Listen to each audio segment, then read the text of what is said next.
pansubok na siya ng panahon, kaya pati ang kanyang tambalan ay tunay ngang tumagal, mga sis. Jolina Magdangal.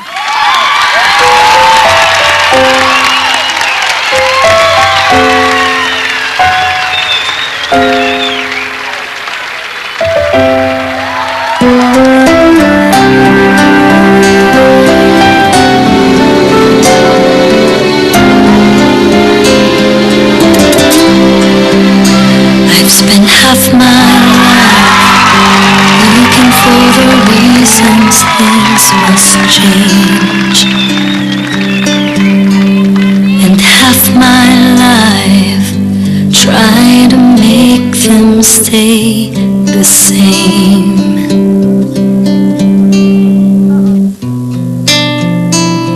But love would fade like summer into fall. All that I could see was a mystery. It made no sense at all. The will of the wind, you feel it in there. It will pass you, going steady. It comes and it goes, and God only knows. You must keep your sails on ready, so when it begins, get all that you can. You must befriend the will of the wind.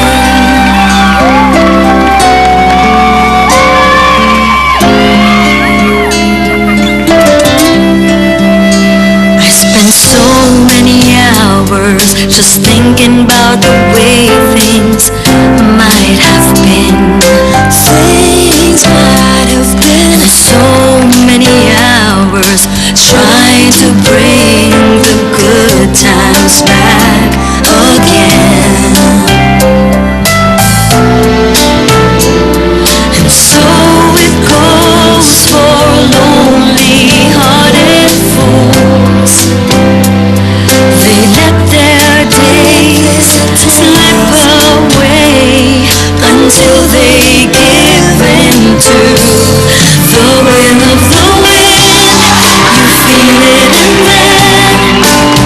It will pass you, blowing steady. It comes and it goes, and God only knows. You must keep your sails on ready, so when it begins, get all that you can. You must befriend the will of the wind.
Our live studio audience from ICCT College, San Mateo Rizal.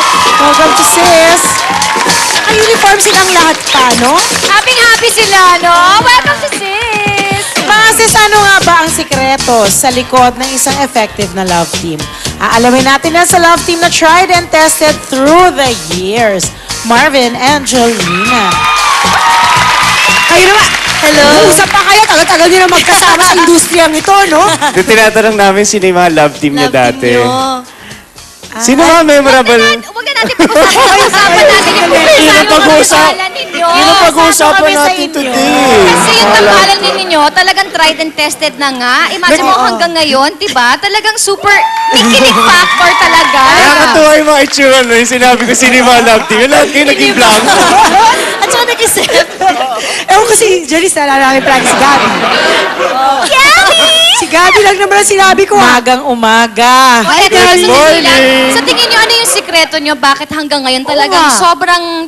Yung patok na patok talaga yung love team ninyo? You have What to is the remain secret? friends. Ha? We have remained friends. Kailangan ganun talaga. Tsaka dapat totoo kayo sa isa't isa. Ganon? Oo. Kasi siguro nga lumalabas Alam mo ba, kasi kumakanta ka sa... kanina, sinasabi ko kay Janice at saka kay Carmina, noon, pinapanood ko yung mga movies ninyo pag pinapalabas sa sine. Hindi nga nanonood, pati si Ariel, minsan kasama ko manood. In fairness. Saka siguro I guess yun, dahil yung mga pelikulang ginawa namin, nakakatawa. Kaya kahit panoorin mo, hindi parang malulungkot ka at maiyak sa bahay. Pag nakita mo, Matutuwa. it will lighten Matutuwa ka. your day. Oo nga. So, Ito may gagawin tayo, sis. Mga sis, dahil subok na ang tambalang Marvin at Jolina, subukan naman natin ang kanilang galing when it comes to pagbibigay ng advice.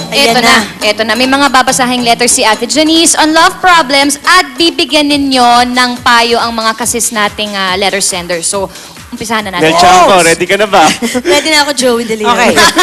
Dear sis, hello po sa inyo. My name is May Ann, 17 years old. Kababata ko po ang kapitbahay naming si Paul. Nung maliliit pa kami, madalas kami maglaro at magkasama. Pero nang mag-high school na kami, malimit na kami magkita dahil may kanya na kaming barkada.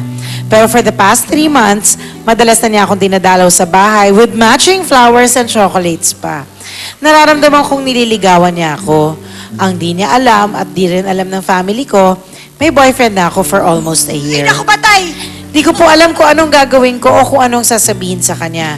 Di ko rin naman alam kung nanliligaw nga ba siya o muling nakikipagkaibigan lang. At kung nanliligaw man siya, di ko rin alam kung paano ko sasabihin sa kanya na may boyfriend na ako. Ano po ang gagawin ko? Maraming salamat po sa inyo. Gumagalang, May Ann. Sige, sa lalaking point of view muna. Hindi, Marvin. ako, dun sa babae, kung gusto mo yung chocolate tsaka flower, Sabi na sa lalaki muna eh. tanggapin mo muna ng tanggapin. At tatanggapin. Oo, pag medyo sawa ka na sa chocolate tsaka sa flower, sabihin mo na, may boyfriend na ako. Pinaasa? Napaka ano naman. Nang mapatay ka ni Paul.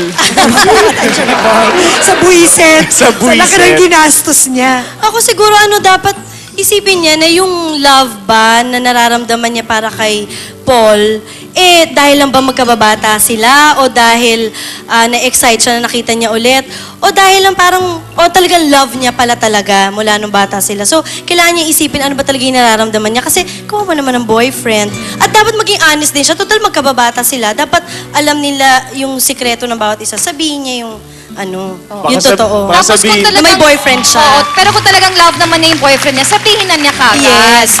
Pero kung sinabi niya na tapos patuloy pa rin ng pagbibigay at ng panliligaw si Paul, baka seryoso talaga. Isipin niya ngayon yung sarili niya. Sinong gusto niya sa dalawa? Baka sabihin ni Paul, oh yes, kaibigan mo lang ako. Baka sabihin ni Sa Paul, pelikula. loves kita, okay ka lang. Galing talaga ni Jelina, no? Diba? Kaya pag meron akong problema, tumatakbo Yun kay yung nasa Jelina. Baguio kayo, di ba? Pero hindi mo ako tinakbuhan nung magkaanak ka. Ay, Ay, nakalagay. patay na tayo dyan.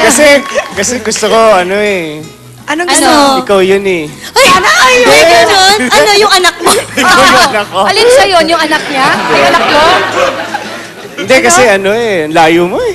Oo nga. Hindi kita mahabol. Di bale, malapit na kayo ngayon sa isa't isa. Ngayon, malapit na kami. Ay, sobrang close na nga eh. Oh. Sa sobrang close, eto na. Tumutok Eto na lang nga. kayo mga sis. Magpapatuloy pa ang ating kiligan bonding kasama ang iba pang love team sa pagbabalik ng Six, 2, 3, here we go!